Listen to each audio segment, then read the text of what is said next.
تو اللہ نے کہا کہ ہم نے موت اور زندگی کو پیدا کیا. کیوں پیدا کیا؟ لِيَبْلُوَكُمْ أَيُّكُمْ أَحْسَنُ عَمَلًا.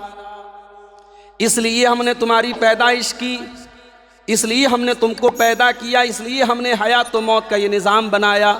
ہم تمہیں آزمانا چاہتے ہیں، ہم تمہارا امتحان لینا چاہتے ہیں. تم میں کون اچھا عمل کرتا ہے؟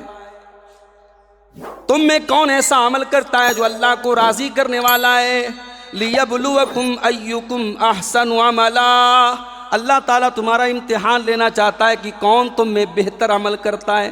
اللہ نے یہ نہیں کہا زیادہ عمل کون کرتا ہے. یہ بھی قابل غور چیز ہے. اللہ کیا کوانٹٹی نہیں دیکھی جائے گی، اللہ کیا کوالٹی دیکھی جائے گی. اسی لیے اس آیت کی تفسیر میں بعض صحابہ کرام اور بعض تابعین سے یہ منقول ہے کہ اس آیت کی تفسیر میں انہوں نے کہا کہ اللہ کو کون سا عمل پسند ہے؟ اخلصہ و اصوبہ.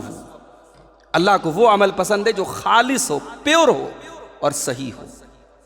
اللہ کو وہ عمل پسند ہے جس میں کسی اور کو شریک نہ کیا گیا ہو، کوئی ریاکاری نہ ہو، کوئی دکھاوا نہ ہو. اور اللہ کو وہ عمل پسند ہے جس عمل کے اوپر شریعت کی مہر لگی ہو، جس پر قرآن و سنت کی مہر لگی ہو. اور یہی وہ دو چیزیں ہیں جو سورہ کہف کی آخری دو آیت میں اللہ نے فرمائی کہ فَمَنْ كَانَ يَرْجُو لِقَاءَ رَبِّهِ فَلْيَعْمَلْ عَمَلًا صَالِحًا وَلَا يُشْرِكْ بِعِبَادَةِ رَبِّهِ أَحَدًا. کہ جو اپنے رب سے ملاقات کرنا چاہتا ہے، جو جنت میں جانا چاہتا ہے، وہ دو کام کر لے. پہلا کام یہ کرے کہ جو عمل کرے وہ نیک عمل کرے اور اپنے رب کے ساتھ کسی کو شریک نہ کرے.